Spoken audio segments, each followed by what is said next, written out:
Hey, it's my market update monthly, and it's like April 19th. Why am I so late? Well, I just wanted to gather all the data up, and sometimes it takes me a little while to collect it, but I have some fun stuff today, and I have some tools that you might want to check out. I'm going to link them below, and I'm going to go over those in a little bit, but I want to talk to you about a website that I have been using to understand the Santa Cruz market a little bit better. When you watch the national news, and it's certainly very confusing, it will tell you that the market's going down, the market's going up, the interest rates are going up, the interest rates are going down, and that's all true. Those are all specific markets, and those prices do change based on their activity and how much demand there is. So we tend to look at these larger pictures and then we apply them to a smaller area, which would be ours. But I will caution you not to do that. Hey, if you like these videos, just clang that like or subscribe button, and it really helps my channel. I super appreciate it. Anyway, I found a website, and I was using it during the pandemic because I really wanted to understand who was coming here, and when people were moving, where are they going? You might have already been on it. It's called How Money Walks. It's howmoneywalks.com. Go click on data, and then look at the map, and then get it down to California and get it to Santa Cruz. And you will see we have gained since 2020 1.9964 million in an annual AGI, which is adjusted gross income. But it changes every day, and they are based on IRS statistics. At least that's what it says. So it has a fairly decent tracker, even though it says 2020, it does update it to the minute, and you can check it out. And it did explain to me why our prices didn't go down as much as they were seen. Like, I was really expecting prices to go down. And in some cases, we are still seeing houses go for over asking. If you're a seller, it's pretty important to check out the market when you're going on the market.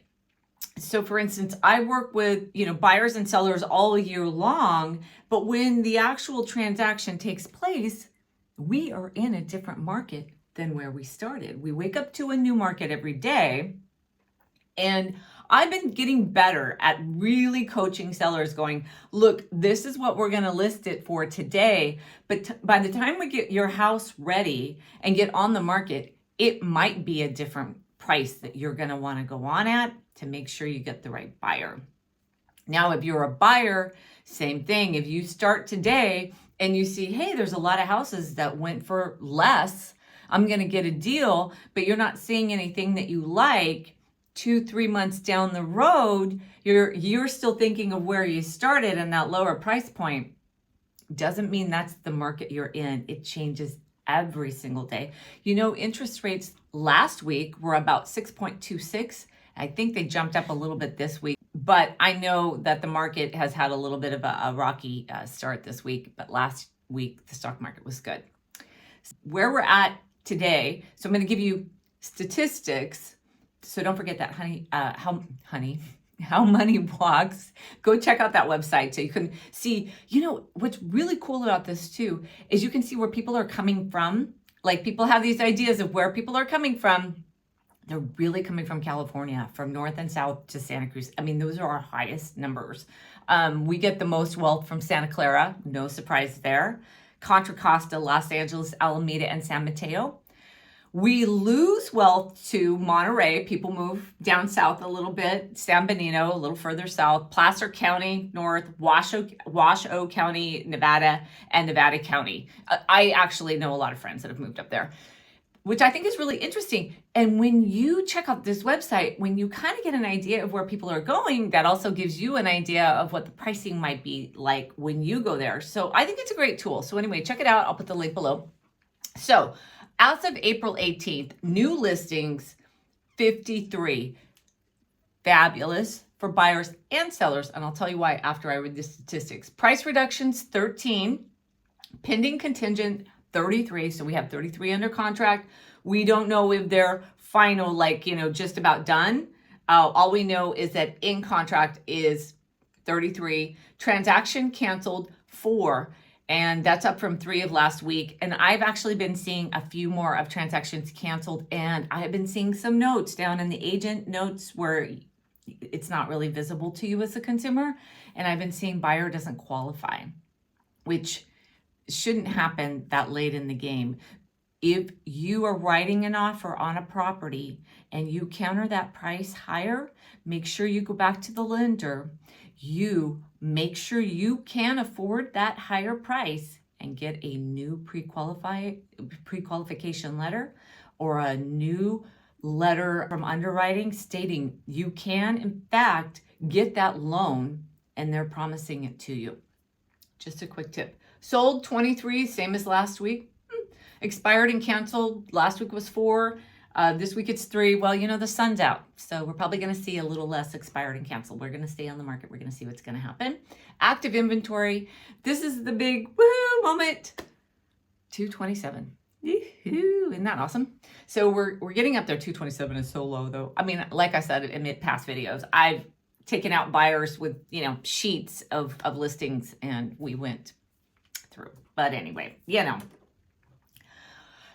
So what's going on here right now is I believe we're seeing the tail end of the drop from high interest rates at the beginning of the year and the end of last year.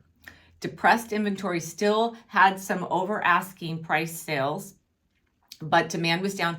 And then, we had a few disasters, which isn't really great for the real estate market, right? We had the floods, we had the issues up in the valley where, the roads were out, power was out, we had torrential rains. I mean, we just had a lot of issues. The sun is out, spring is here, so I imagine that the market's going to pick up. And as I've been telling everybody, I still think May is going to be the month this year. I really do. I still think that. As you're a buyer and seller in this market, understand that when the market gets going and there's more inventory doesn't mean that the price will go down in the spring, because these benchmarks of pricing get set, and then people want it, they bid over, and that drags the market up. I'm not a fortune teller, so I cannot tell you for sure this is what's going to happen, but I have an idea that's what's going to happen, and then buyers are going to come back into the market. The stock market is more optimistic about what's going on, so I think interest rates are going to tamp down just a little bit. So that's the market in a nutshell, but I have another gift for you. It's an equity tracker. It is so amazing. So what happens is I'm going to put the link below, or you can contact me for it as well. But you go in there and you sign in for this equity tracker, put your name and your email address. You got to own the property that you put in there, or else it won't send it to you. But it'll send you a monthly equity tracker, and you can just see how well you're doing on your property and just keep an eye on it. And if you're thinking, well, I want to sell, I want to know how much, kind of an idea. I mean, of course, nothing. Remember, market price is where buyer and seller meet, not a website. But this one is just giving you an idea of what's going on. And so you kind of get a monthly report along with my monthly videos. So I think it's kind of fun. I'm on it, and I put some other people on it just for them to just play with it. So make sure you click the link below, subscribe, go on Twitter, check out my updates about Santa Cruz County, or go on Instagram and look at my beautiful videos of Westcliff and Santa Cruz surrounds, because those are kind of fun. And, of course, subscribe. I hope to talk with you soon. Thanks. Bye.